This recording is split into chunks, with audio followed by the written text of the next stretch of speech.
आज तीन हमारे जो मुद्दे हैं, इसमें सरफहरिस्त हमारा जो मसला है वो ट्रेजरियों का है। जैसे आपको पता ही है कि 4 जून से अभी तक जो हमारी बिलें पड़ी हुई है ट्रेजरियों में, वो अभी तक भी रिलीज़ नहीं हुई। ये एक बड़ी बदकिस्मती की बात है कि पिछली जब हमारे यहाँ पर एलजी गवर्नमेंट थी, तब हमारी जो बिलें थी 4 दिन या 5 दिन, ज़्यादा से ज़्यादा 4 दिन या 5 दिन ट्रेजरी में लगता था। लेकिन जब से यहाँ हमारी अपनी हुकूमत बनी, उमर सरकार बनी, तब से कभी 2 महीने के बाद, कभी 3 महीने के बाद, कभी 4 महीने के बाद हमारी बिलें वागुज़ार की जाती है। मेरी गुजारिश रहेगी ऑनरेबल फाइनेंस जो कमिश्नर है, इनके फाइनेंशियल जो कमिश्नर है, उनसे मेरी गुजारिश रहेगी कि वो ये मसला देखे कि हमारे जो ट्रेजरियों में पड़े हुए जो हमारी बिलें है वो क्यों नहीं वागुज़ार की जाती है। क्योंकि कॉन्ट्रैक्टर फैटर्निटी बहुत परेशान है, हमारे वहाँ पर डिपॉजिट्स है, हमारे वहाँ पर बिलें पड़ी हुई है। ये गवर्नमेंट कह रही है कि हम डेवलपमेंट करना चाहते हैं, लेकिन वो कैसे करेंगे जब ट्रेजरियों में फाइनेंशियल क्रंच चल रहा है? तो वो डेवलपमेंट कैसे होगी? क्योंकि ठेकेदार तबके को ये पैसा अपना नहीं होता है, ये मज़दूर तबके का होता है, ये दुकानदारों का होता है, ये सप्लायर का होता है। इसीलिए मेरी गुजारिश रहेगी ऑनरेबल फाइनेंशियल कमिश्नर और फाइनेंस मिनिस्टर, हमारे इस वक्त चीफ मिनिस्टर जो उमर अब्दुल्ला साहब है वो है, मेरी उनसे गुजारिश रहेगी वो ये मसला देखे, वो ये प्रॉब्लम हल करने पे उनको मुझे लगता है कि उनको भरपूर ताउन देना चाहिए। वो मसला देखे कि ये मसला कैसे हल हो। ये फाइनेंशियल जो क्रंच पिछले 1 साल से जो चल रहा है ट्रेजरियों में, ये मसला हम कैसे हल करेंगे? बराए मेहरबानी ये गुजारिश रहेगी Jammu Kashmir contractors coordination committee की तरफ से एलजी सरकार को, उमर अब्दुल्ला सरकार को और ख़ासकर फाइनेंशियल जो कमिश्नर हमारे हैं उनको देखना चाहिए कि वो जल्द से जल्द हमारी जितने भी बिलें ट्रेजरियों में पड़ी है वो वागुज़ार कराए। दूसरा हमारा मसला है R&B का मसला है। यहाँ पर R&B में इन्होंने रीऑर्गेनाइजेशन की, बहुत से डिवीज़न बनाए गए, बहुत से चीफ इंजीनियर बनाए गए, बहुत से एसीज बनाए गए, लेकिन ज़मीनी तौर पे वो कहीं नहीं चल रहा है।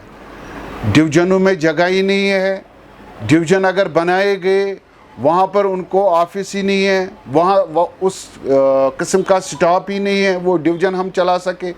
क्योंकि हम गए थे ऑनरेबल वर्क्स मिनिस्टर से, उनको हमने बताया था ये मसले, लेकिन उन्होंने इस पे गौर नहीं फरमाया। मेरी गुजारिश रहेगी, हमारा जो नया प्रिंसिपल सेक्रेटरी R&B के परसों ही आ गए हैं, उनसे मेरी गुजारिश है, आपने रीऑर्गेनाइजेशन की है, जम्मू कश्मीर कोऑर्डिनेशन कमेटी का ये मुतालबा रहेगा कि जैसे इरिगेशन में एक चीफ इंजीनियर है जम्मू का, एक चीफ इंजीनियर है कश्मीर का। अगर डिवीज़न बन गए हैं, चलो ठीक है, डिवीज़न बन गए, वो तो होना ही था। लेकिन HOD जैसे इरिगेशन में है एक ही, इसी तरह हम भी चाहते हैं कि चीफ इंजीनियर हमारा जम्मू का R&B का एक ही होना चाहिए, कश्मीर का एक ही होना चाहिए। क्योंकि आपके पास उतने इंजीनियर नहीं है कि आप दे सकते।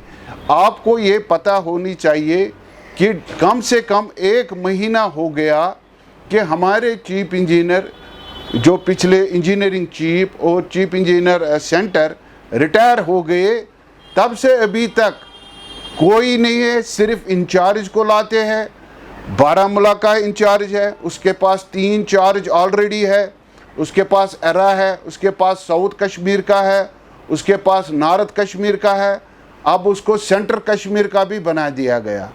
क्यों न हम ये करें कि एक ही चीफ इंजीनियर जैसे हमारे पास था, R&B के पास एक ही चीफ इंजीनियर हुआ करता था, ऐसे रहे। PMGSY का भी दिया इन्होंने, जम्मू को चीफ इंजीनियर को चार्ज, उसमें भी अपना अपना चीफ इंजीनियर रखें। ये भी एक परेशानी है। मेरी प्रिंसिपल सेक्रेटरी से गुजारिश रहेगी वो इस मसले पे सोचे। ये जो रीऑर्गेनाइजेशन की, ये एक डिज़ास्टर था मुझे लगता है R&B को। तब से R&B मुझे नहीं लगता है कि जिस इस पे पैमाने पे वो चल रहा था वो उस पैमाने पे चल रहा है। सिर्फ खाली ऑफिसे खोले गए, वहाँ कोई काम नहीं हो रहा है। सिर्फ दफ्तर, 2 कमरों में दफ्तर खोला गया, वहाँ कुछ काम नहीं चल रहा है। आप कहते हैं, गवर्नमेंट कहती है कि हम डेवलपमेंट करना चाहते हैं, लेकिन वो डेवलपमेंट सही मायने में नहीं हो रही है। कंट्रैक्टर फैटर्निटी बहुत परेशान है।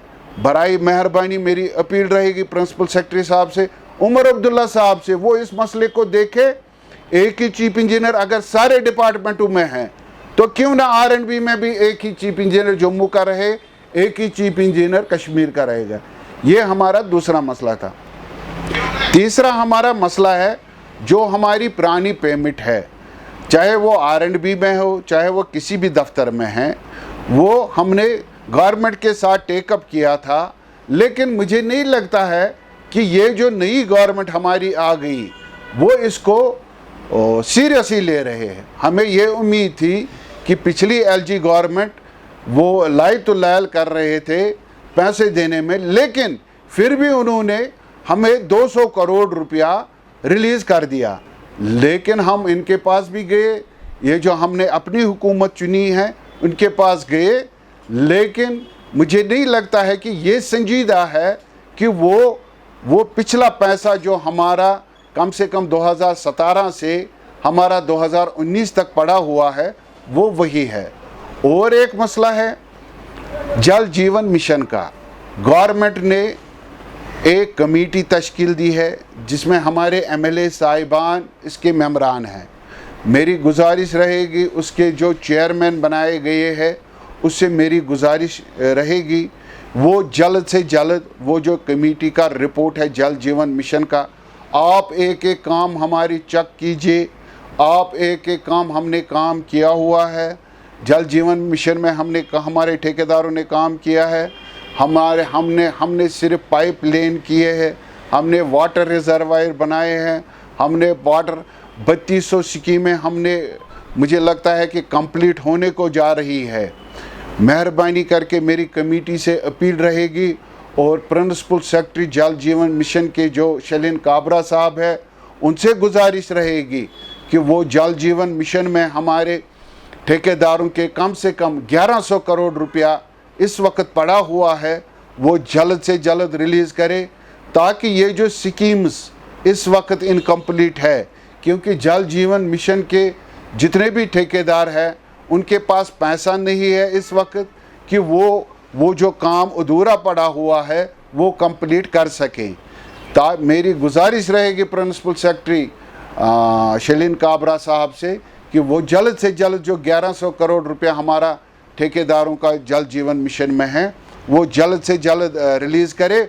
और कमेटी खासकर उमर अब्दुल्ला साहब से गुजारिश रहेगी, उमर अब्दुल्ला साहब अपनी कमेटी जो उन्होंने चुनी हुई है उनसे जल्द आग्रह करें कि वो जल्द से जल्द वो रिपोर्ट गवर्नमेंट को दे ताकि ये जो ठेकेदार तबका है वो इस परेशानी से दूर हो जाए।